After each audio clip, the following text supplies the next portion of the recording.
शुरुआत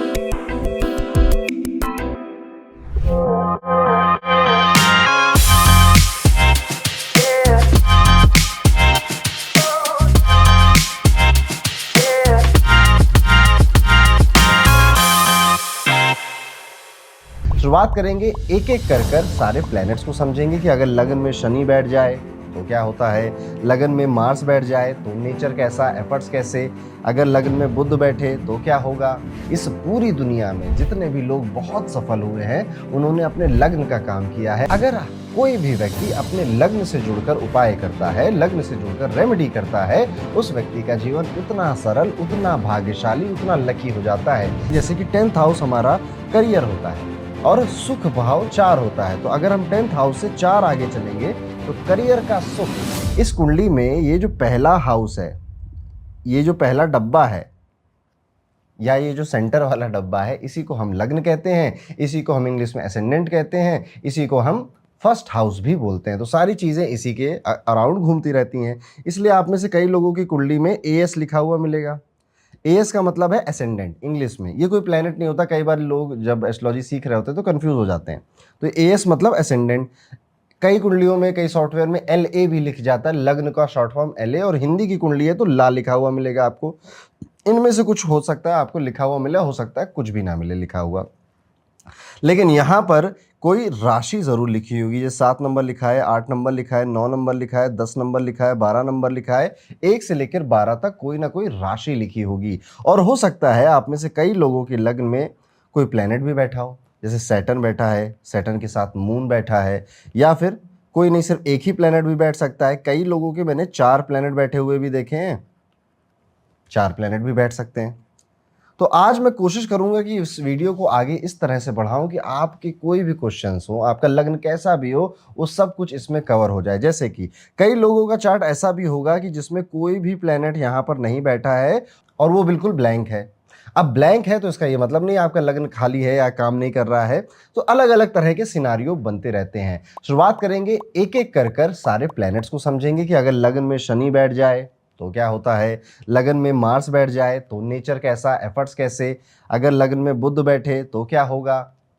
तो एक एक करके सारे प्लैनेट भी समझेंगे। उसके बाद जो इंपॉर्टेंट चीज मैं आपको समझाऊंगा वो है रेमेडीज। यस, अगर कोई भी व्यक्ति अपने लग्न से जुड़कर उपाय करता है, लग्न से जुड़कर रेमेडी करता है, उस व्यक्ति का जीवन उतना सरल, उतना भाग्यशाली, उतना लकी हो जाता है। इस पूरी दुनिया में जितने भी लोग बहुत सफल हुए हैं उन्होंने अपने लग्न का काम किया है, अपने फर्स्ट हाउस का करियर अपनाया है, या फर्स्ट हाउस में जो प्लेनेट बैठा था, जो व्यक्तित्व उनको दे रहा था, उस व्यक्तित्व को खुशी खुशी अपनाया है, उसे बदलने की कोशिश नहीं करी। इन सारी बातों पर मैं आऊंगा, इसलिए आज का वीडियो पूरा एंड तक जरूर देखिएगा। रेमेडी तो बताई जाएगी आपको, लेकिन अगर थोड़ा सा आपको ज्योतिष आ चुका था, आप सीख चुके थे, थोड़ा सा अपना इंटेलिजेंस यूज करने की कोशिश कीजिएगा।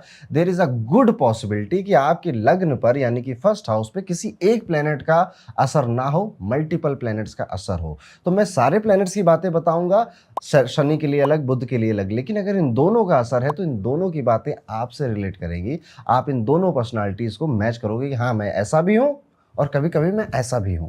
यस, तो फॉर एग्जाम्पल मान लेते हैं लगन में कोई प्लेनेट नहीं बैठा था, लेकिन बुध यहां पर बैठकर इसको देख रहा था सीधी दृष्टि से। तो बुध का इफेक्ट तो पड़ेगा ना आपके लग्न पे, दृष्टि आ रही है तो बुध के ट्रेड्स आपकी पर्सनालिटी में मिलेंगे। और मान लीजिए यहां से जुपिटर बैठकर 5वीं दृष्टि से भी लग्न को देख रहा था, तो वो एट्रीब्यूट्स, वो ट्रेड्स भी आपको अपनी पर्सनालिटी में देखने को मिलेंगे।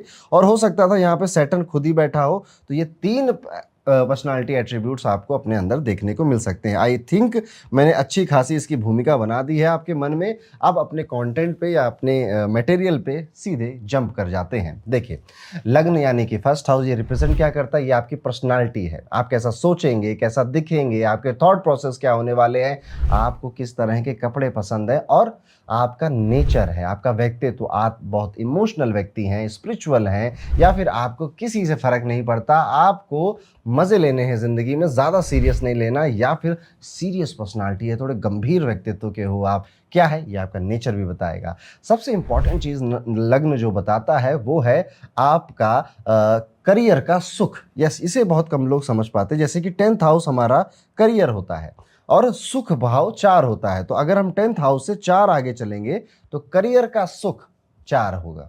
करियर का सुख 4 बोल दिया। करियर का सुख फर्स्ट हाउस हो जाएगा। यानी कि कोई व्यक्ति अगर करियर बनाता है फर्स्ट हाउस का, लेट्स सपोज यहाँ पे केतु बैठा था और वो किसी हीलिंग प्रोफेशन में, अकल्ट के प्रोफेशन में जाता है, तो ज़्यादा खुश रहेगा, ज़्यादा शांत रहेगा, ज़्यादा मज़ा आएगा। नॉट जस्ट कि वो करियर बना ले, अगर वो ऐसी हॉबीज़ भी अडॉप्ट कर लेता है तो भी वो उसके लिए बेहतर है। किसी के लग्न में यहाँ चंद्रमा बैठा है और वो किसी हीलिंग प्रोफेशन में, चंद्रमा भी हीलिंग प्रोफेशन को रिप्रेजेंट करता है, किसी पानी से related, water liquid related business में आना, साइकेट्रिस्ट साइकोलॉजिस्ट बनना, चंद्रमा से रिलेटेड काम करता है, तो उसे करियर का वो सुख प्राप्त होता है, वो उतना बेहतर करता है। क्यों? क्योंकि अब वो अपने लग्न की बात सुन रहा है और लग्न जो कह रहा था वो जब भी आप करेंगे, आपके एफर्ट्स जो हैं वो फ्रूटफुल होने लग जाते हैं।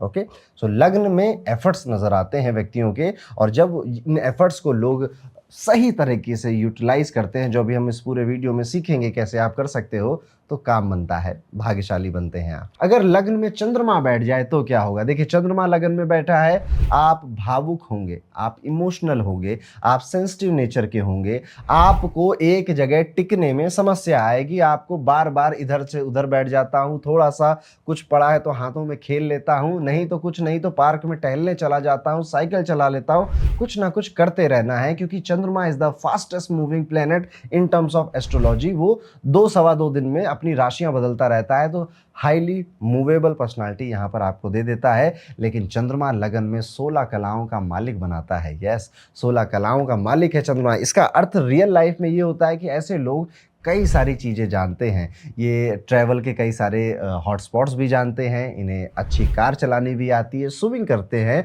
कई सारे एडवेंचर स्पोर्ट्स का शौक भी होता है, ज्योतिष भी पढ़ना आता है, अपने काम को अच्छे तरीके से वीडियो पे रिप्रेजेंट करना भी आता है। चंद्रमा जब लग्न में बैठता है तो इंसान कई सारी चीज़ों में इंटरेस्ट लेता है, आर्ट्स में, फाइन आर्ट्स में, और उनको एंजॉय करता है। चंद्रमा कला का मालिक है, 16 कलाओं का मालिक है, तो वो नेचर भी आपको पर्सनालिटी में मिल जाता है। लेकिन अब दिक्कत क्या होगी? चंद्रमा लगन में बैठेगा या फिर आपका कर्क लगन होगा, तो आप कहेंगे कि यार ये जो इमोशंस हैं, ये जो मेरी ओवर थिंकिंग है, ये कब मुझे परेशान करती है, कब मेरे सपोर्ट में रहती है, मुझे नहीं पता चलता। यस, होगा, आप हैं भावुक व्यक्ति, और भावुक तो चलो मैं अच्छा शब्द यूज कर रहा हूँ, आप गजब के मूडी आदमी हो। कर्क लगन है आपका, यानी कि लगन में 4 नंबर लिखा है या फिर चंद्रमा बैठा है, you are a moody person.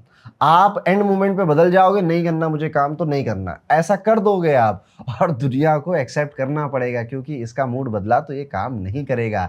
लेकिन अगर इस चंद्रमा को शनि देख ले, या ये चंद्रमा शनि की राशि में हो, 10 नंबर या 11 नंबर की राशि में हो, तो इतनी ज़्यादा इमोशनल डिस्टर्बेंस देखने को नहीं मिलती, क्योंकि शनि जब चंद्रमा के आसपास आ जाते हैं तो शनि चंद्रमा को कहते हैं ज़्यादा उछल लो बेटा, शांत हो जाओ, मैं सीरियस रहता हूँ, डिसिप्लिन में रहता हूँ, देखो क्या क्या करता हूँ। तो चंद्रमा क्या करता है? चंद्रमा कहता है अच्छा ठीक है, इतने बड़े हो, तुम्हारे पास रिंग विंग भी है, मैं छोटा सा प्लेनेट, तुम्हारी बात सुन लेता हूँ मैं।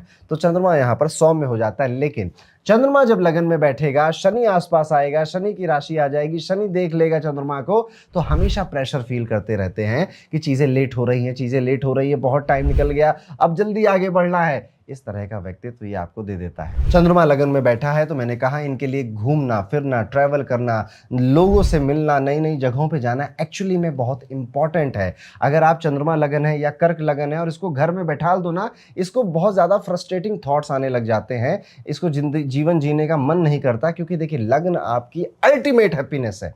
अगर वो डैमेज होगा, वो खराब होगा, तो जीवन में तरह तरह तरह की समस्याएं आएंगी, और वो छोटी समस्या भी बड़ी लगने लग जाती है फिर। तो चंद्रमा लग्न में बैठा है तो घूमिए फिरिए, टहलिए, मजे करिए, और जितना हो सके उतना प्राणायाम करने की कोशिश करिए। बेसिकली अपना हवा पानी बदलते रहिए, आपका चंद्रमा खुश रहेगा, और चंद्रमा खुश है तो आप खुश रहेंगे। तो ये थी चंद्रमा की बारी। अब वीडियो में आगे बढ़ते हैं, सूर्य को समझते हैं। लग्न में अगर सूर्य बैठा है तो सूर्य है तो डिसिप्लिन मिलेगा आपको, नियम कानून से चलने वाला मिलेगा, थोड़ा कम बोलने वाला मिलेगा, लेकिन तब तक जब तक इसको राहु या शनि नहीं देख रहे हैं, या साथ में या आसपास नहीं बैठे हुए हैं। अगर लग्न में बैठा सूर्य राहु और शनि से बचा हुआ है, so this is a very good position for sun. ये लोग लीडर किस्म के लोग हैं, ये नेता टाइप के लोग हैं, इनके जब भी प्रॉब्लम दिख रही होती है उसको सॉल्व करना इनको आता है, और इनको लोगों से काम करवाना आता है। लेकिन अगर राहु और शनि इसको देखेगा, साथ बैठ लेगा, तो अब ये ज्यादा बोलने लग जाएंगे, और ये अपने आप को, अपनी एबिलिटी लीडरशिप पे डाउट भी करने लग जाएंगे। सूर्य लगन में बैठता है तो व्यक्ति कहता है कि सारी चीज़ें मैं खुद मैनेज कर सकता हूँ, इवन मैनेज करता भी है। सूर्य लगन में बैठता है तो आप देखोगे कि इस व्यक्ति को अपने नाम का बहुत डर रहता है, यानी कि मेरी पर्सनैलिटी या मैं कैसे दुनिया में देखा जा रहा हूँ, इसको लेकर ये काफ़ी सोचता रहता है। और जब भी इसको लगेगा ना मेरा नाम खराब कर रहे हैं, मेरे नाम का मज़ाक उड़ा रहे हैं, मेरा मज़ाक उड़ा रहे हैं, मेरी एबिलिटीज़ का मज़ाक उड़ा रहे हैं, नहीं सुनेगा, बोल देगा, पोलाइटली भी बोलेगा और ज़रूरत पड़ेगी तो गुस्से में भी बोलेगा कि ये सब मत किया करो, मुझे अच्छा नहीं लगता। सूर्य लगन में बैठता है तो इस व्यक्ति को जीवन में नाम कमाना है, शोहरत कमानी है, लेकिन गलत काम नहीं करने, मर्यादा में रहना है। सूर्य भगवान श्री राम को रिप्रेजेंट करता है, तो ये लोग अपनी मर्यादा में रहना पसंद करते हैं,